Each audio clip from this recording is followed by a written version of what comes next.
Welcome back to Pinkbike, where everything is clickbait and our only goal is to fan the flames of division. On that note, I checked with an official at the Downhill World Cups about the course marking rules and it's confirmed. I was right. Amaury did break the rules. Suck it, haters!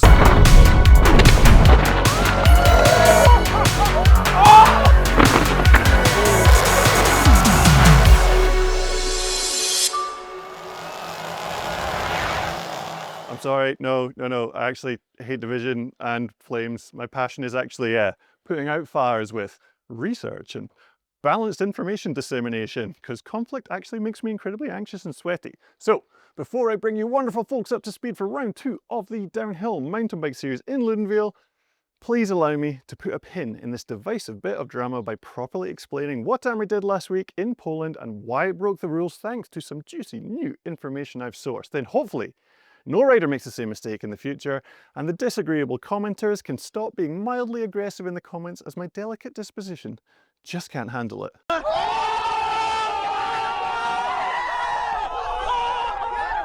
Belines are an alternative line to an unrollable or extremely challenging feature on a racetrack that should be easier but slower to ride.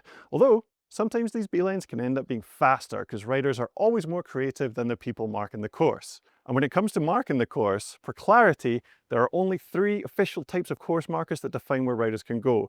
The small green poles, the big green foam punch wedges, and I think the fabric that runs along the edge of the wooden features. The black mesh, the advertising banners are for keeping spectators back, the inflatable split time banners are purely visual indicators for the broadcast, and there is no such thing as a jump marker. There were a lot of people stating that the pole Amaury rode round was a jump marker, but they're just standard course markers that happen to be placed at the sides of the jump lip. Markings for the course and alternate lines used to be incredibly obvious when organisers lined race courses with tape.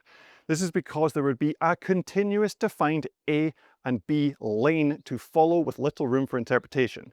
But tape would often get broken and regularly get tangled in bikes or blown across the racetrack during storms, and then it'd just be chucked in the skip post event. The reusable poles solve those problems, while unfortunately creating others. The main issue is that the small poles make it a little harder for racers, and viewers apparently, to easily see where the outer boundaries of the course are. But if you imagine tape going between them, it's pretty clear what's track and what isn't. It's when you try to use the exact same markers to define 2 lanes that it can take a bit more brain processing power to figure out. There is only one official published rule for the course markers in downhill, and it states that if a rider exits the course for any reason, they must return to the course between the same 2 course markers where they exited. If they don't, the commissars can disqualify the rider, and the fact that this isn't a black and white will disqualify the rider is strange and a debate for another day. This is the rule that forces riders to dismount, push back up the course if they accidentally go round a course marker to avoid being disqualified and missing out on valuable series points. The unpublished rule for belines, which I sourced from a race official, is simple. If there are 2 poles in a line crossing the track, there is no beeline. If there are 3 poles in a line crossing the track, there is a beeline. Take this jump at the top of the track in Poland. 3 poles in a line crossing the track, 2 outer ones that define the track's outer boundary, and a divider pole that marks the split between the A line gap jump and the slower B line around. For this feature, there is also a divider pole on the landing that I assume signifies that you can't cross from one line to the other during the feature. And if you were to use tape, it would look something like this. So that's easy. If there are 3 poles in a line crossing the track, then there is a B line. Man, it's obvious now that I think about it, but oh wait, what about this one? 3 poles in a line. Is this the A line and this is the B line? Or is it just supposed to look like this? Or maybe this? I don't know. Oh, sorry. With context, it's pretty obvious what is actually intended by the course markers in most situations, but when a rule is not clearly defined or it's applied inconsistently, it can unfortunately be open to misinterpretation or even manipulation.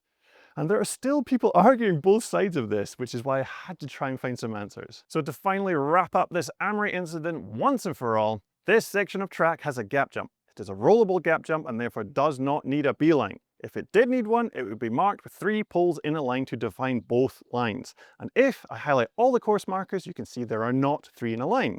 That means Amaury exited the track and rejoined after the course marker, which means the UCI can disqualify him.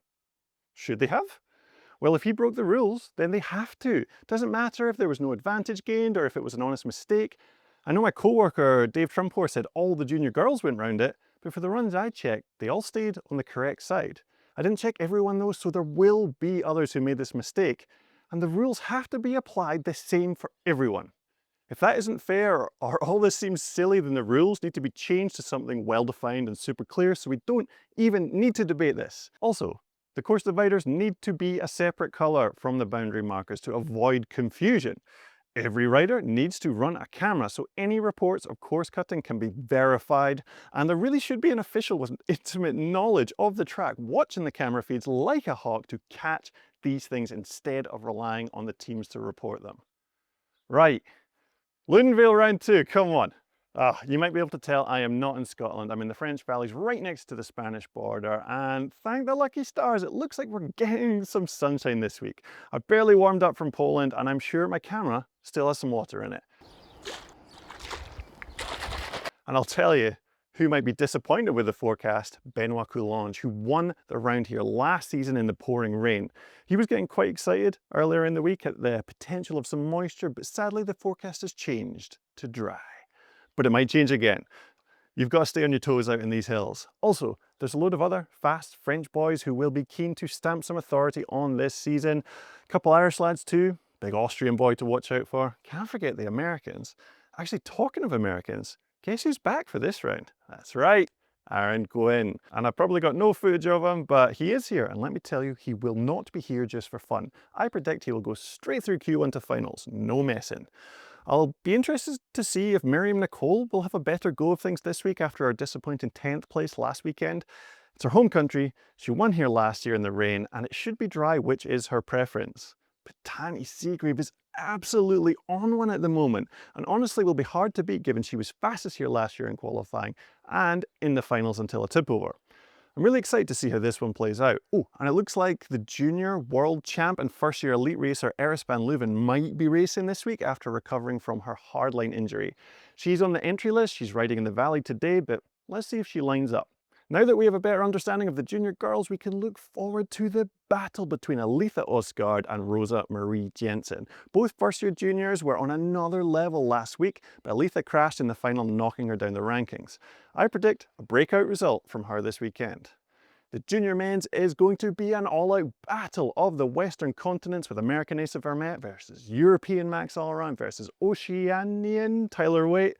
Max won here last year and he won the opening round. Tyler was a close second here last year and a very close second at the opening round. And Asa has shown his own pace but crashed here last year and at the opening round. If Asa can get his head and his prep in the right place, I feel like this one could be his. But we shall see. If you've been playing the Pinkbike Fantasy League, don't forget to change up your team for this round. If you missed the opening, it's a long season. You could still sign up now and do well in the overall, or you can just compete round by round with your mates. I've gone for a mid-price rider structure who can all top 10 at this race rather than going for the big money race winners. We'll see if it pays off. Let me know if you think I'm crazy. Stay tuned for the preview tomorrow and all the rest of the vids to stay informed on all the shallow clickbaity goodness here on Pinkbike. Oh, and for anyone still doubting the line choice bit, the organisers added a poll where Amaury left the track to make sure no one did it on finals day.